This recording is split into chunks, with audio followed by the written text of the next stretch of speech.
ذرا سوچنے کی بات ہے. ہمیں سبق نہیں لینا بڑے پیر صاحب کی ذات سے؟ بولو سبق نہیں لینا. بڑے پیر صاحب کبھی جھوٹ بولے؟ ہم بڑے پیر صاحب کے غلام کہلاتے ہیں.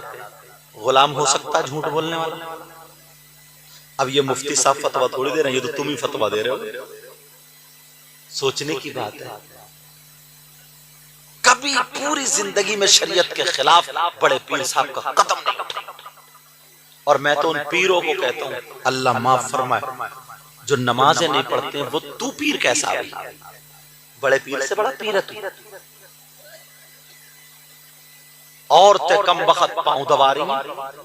بیٹا بات مت کرو. لال شرٹ والوں میں نے کہا نا پہلے کہا، میں نے کہا مدرسہ ہی ہے. اگر شرارت کرو گے تو مدرسے میں مرغا بھی بنا دیا جاتا ہے، یہ بھی یاد رکھیو. لیکن سنو، عورتیں پاؤں دبا رہی ہیں، عورتیں سر میں تیل ڈال رہی ہیں. کسی کے حضرت اتنے برے حالات ہیں، کسی بچی کی شادی ہو گئی 7-8 سال ہو گئے، اس کے بچے نہیں ہیں، تو اسے ادھر ادھر سننے ملتا ہے اس کے بچے نہیں ہیں، بچے نہیں، بچے نہیں. پریشان ہو جاتی ہے وہ ادھر ادھر سن کے، جدھر جاتی بیچاری اس کو ایک کوڑن ہو جاتا ہے. ڈاکٹروں کو دکھایا کچھ نہیں ہو رہا، سب کو دکھایا کچھ نہیں ہو رہا. پتہ چل گیا تو میاں کو دکھایا، بولے ہاں علاج ہو جائے گا، آ جائیے عشاء. پوری رات کمرے میں اکیلے پڑے اس کے ساتھ. وہ میاں ہے اور وہ اکیلی ہے. اور بعض بات تو اتنا کم بخت ہے، آواز دور تک جاتی ہوگی، مگر کیا کروں بولنا پڑتا ہے. ایک کم بخت تو یہ بولا ایک بچی سے، ہماری آپ کی بچی سے، کہ بچے ہو جائیں گے مگر تیری ران پہ تعویذ لکھنا پڑے گا. اندازہ لگا یہ میاں ہو سکتا ہے کیا؟ تم خود بتاؤ. جو شریعت کے خلاف ہو وہ شیطان نہیں ہوگا؟ یہاں تک کہ نہ جانے کتوں کی عزتیں لٹ جاتی ہیں. وہ بیچاری اس میں ہو سکتا ہے فائدہ ہو جائے، ہو سکتا ہے فائدہ ہو جائے، ہو سکتا ہے. اور تمہارا ایمان اتنا کمزور ہو گیا، اتنا کم، جس کے ہاتھ میں چاہتے ہو ہاتھ دے دیتے ہو، جہاں چاہتے ہو. اگر پتا چل جائے کوئی پنڈت آیا، کوئی ہندو آیا یا کوئی بھی آیا کہ وہ کالی کی پوجا کر رہے ہیں اور اس کی کر رہے ہیں اور بڑا فائدہ ہو رہا ہے، 2-4 مسلمان بھی اپنے بچوں کو لے کے پہنچ جاتے ہیں. ارے یار موت اور زندگی تو اس کا مالک تو اللہ ہی ہے نا. الذی خلق الموت والحیات لیبلوکم ایکم احسن عملا. سورہ ملک نا، تبارک الذی بیدہ الملک وہو علی کل شیء قدیر الذی خلق الموت والحیات لیبلوکم، تاکہ تم کو آزمایا جائے، تم کو آزمایا جائے. مگر اتنے سیدھے ہیں حضرت، یہ اتنے بھولے ہیں، اتنے بھولے. معلوم ہے کتنے بھولے؟ ان سے کسی نے کہہ دیا ارے تمہیں کیا پتا نماز پڑھے نہ پڑھے، میں کرامتیں بہت دیکھی. کرامت کیا ہے؟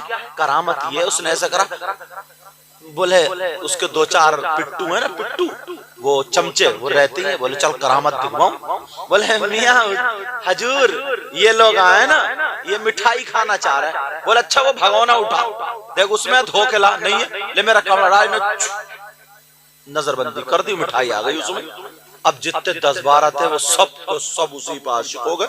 امام صاحب کتنے چیختے رہ جائیں، چلاتے رہتے، علماء کتنے بولتے نہیں. ارے تمہیں پتا ہم نے اپنی آنکھوں سے کرامت دیکھی ہے، بس فیصلہ کر لیا. تم جانتے ہو کرامت کیا چیز ہے؟ تمہیں معلوم ہے کرامت کسے کہتے ہیں؟ اگر یہی ہے تو ان بڑے بڑے لوگوں سے پوچھو. پہلے لوگ بندر نچانے آتے تھے، ڈگڈگی اور بین، سانپ اور نیولے کی لڑائی کرانے آتے تھے، چوراہوں پہ تماشا لگاتے تھے. لگاتے تھے نہیں لگاتے تھے؟ چوراہوں پہ تماشا لگاتے تھے، تماشا. اور پھر وہ ایک چھوٹا بچہ بھی ہوتا تھا، اتنی بڑی ہڈی گڈی نکالی، کبھی اس نے انتر منتر جو بھی کچھ کرنا تھا کرا، چھودے سے کرا، اور پٹاری کے نیچے بند کری یا اپنے جھولے میں ڈالا، ہاتھ ڈال، فوراً کودے، سانپ نکلا. اس نے لکڑی کا سانپ بنا دی. تم نے نہیں دیکھا کتنی مٹھائی برسائی؟ نہیں دیکھا تم نے کیا؟ کبھی اس کے نیچے پٹاری کے نیچے کبوتر بنا دیا، 1 روپے کے 2 روپے بنا دی. یہ سب نہیں تماشا نہیں ہوا کہ چوراہوں پہ یہ ساری چیزیں ہوئی ہیں اور ابھی بھی سرکس میں ہوتی ہیں کالے جادو کے نام سے. منہ سے کاغذ نکال دینا. اگر یہی اسی چیز کا نام ولایت ہے تو تم ان کے مرید کیوں نہیں ہوئے؟ ان کے ہاتھ میں ہاتھ کیوں نہیں دیا؟ تمہیں معلوم ہے کہ یہ جادوگر ہے، تمہیں معلوم ہے یہ سفلی گر ہے، تمہیں معلوم ہے یہ شوق دباز ہے، تمہیں معلوم ہے یہ نظر بندی کرتا ہے، تمہیں معلوم ہے یہ ہاتھ کی صفائی جانتا ہے، تمہیں معلوم ہے دھوکہ دے رہا ہے، تمہیں معلوم ہے کہ یہ اس کے پاس شیطانی طاقت ہے. ارے ایمان والا وہ ہوتا ہے وہ پہچان لیتا ہے، اسے پتا ہوتا ہے جو شریعت مصطفیٰ پر چلے گا وہی اللہ والا ہوگا. جو شریعت مصطفیٰ سے اگر ہٹ کر کے چاہے وہ ہوا میں اڑے، پانی میں تیرے، آگ پہ چلے، وہ ولی نہیں ہو سکتا. یا تو شیطان ہوگا یا پھر جادوگر. نعرہ تکبیر، نعرہ رسالت، پیغام مذہب اسلام، مسلک اعلی حضرت فیضان غوث اعظم پیر سید مقیم الرحمن قادری. سبحان اللہ. پہلی بات تو یہ ہے اس چیز پر رکاوٹ لگے. اس چیز تمہاری مسجد کے امام صاحب ہوں، عالم صاحب ہوں، کوئی پرہیزگار پیر ہوں، کسی بچی یا بچے کی طبیعت خراب ہے، کہہ دو حضور ایسے ایسے معاملہ ان کی بارگاہ میں رکھ دو. ان کے پیر نے جو ان کو بتایا، انہوں نے تفسیر میں جو پڑھا، انہیں جو اوپر سے مدرسوں ملا، وہ نقش لکھ دیں گے یا پانی پڑھ دیں گے یا دعا کر دیں گے، انشاءاللہ بیڑا پار ہو جائے گا. یا کسی اچھے پیر کی طرف رہنمائی کر دیں گے. چھانو پھٹکو اسے. دوسری چیز اور بتا رہا ہوں جو بگڑنے کی، یار اتنا بنا لیا نا، اتنا بنا لیا، ہر جگہ جس پہ دیکھو تو جنات جنات جنات، ہوا ہوا، اثر ہے اثر ہے اثر ہے. ارے یار کیسا اثر؟ کسی کے گھر میں سے پیسے چر گئے، 250 روپے کسی کے 300، کسی کے 400، یہ بھی جنات کا کام ہو گیا. کسی نے پوچھا بولے وہ تمہارے گھر میں وہ اثر ہے نا، وہی چرا رہے ہیں، جنات چرا رہے ہیں، اور چرا رہی ہے بیوی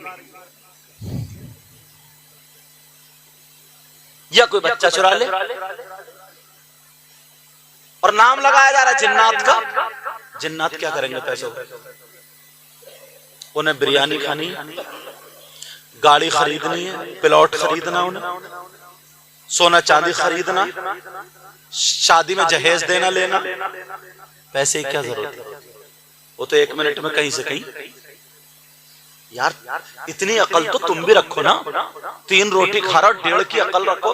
جنات ہیں کا ٹٹولو پتہ لگاؤ، ان سے پوچھو وَإِذْ قَالَ رَبُّكَ لِلْمَلَائِكَةِ إِنِّي جَاعِلٌ فِي الْأَرْضِ خَلِيفَةً. اس کے تحت پتہ چلے گا، تفسیر پڑھو گے تو پتہ چلے گا جنات کہاں ہیں. جنگل میں ہے، بیابان میں ہے، پہاڑوں میں ہے. تو بیابان میں تم جاتے ہو، جنگلات میں تم جاتے ہو، پہاڑوں میں تم جاتے ہو، تمہیں جن نہیں آتا، اسے آٹا گونتے گونتے جن آ گی. گھر میں پوچھا لگاتے لگاتے ہو کر رہی. ایسے مرض بھی چل رہے ہیں نا. اگر پیٹ میں درد ہو گیا، دوا کام نہیں کر رہی ہے، بس دوسری عورت آئی کٹنی، اس نے پڑھا دیا، بولی تو کسی کرنے دھرنے والوں کو بھی دکھا لے ایک مرتبہ. بس موڈ بدل گیا اس کا وہیں سے. اب وہ گئی اسے دکھانے، بولے کیا بولے تو بچ کیسے گئی؟ لے یہ اور اس کا باپ نکلا. ہاں حضرت ایسے حالات یار خود نہیں دیکھ سکتے ہو. اپنی بچیوں کو ان تمام چیزوں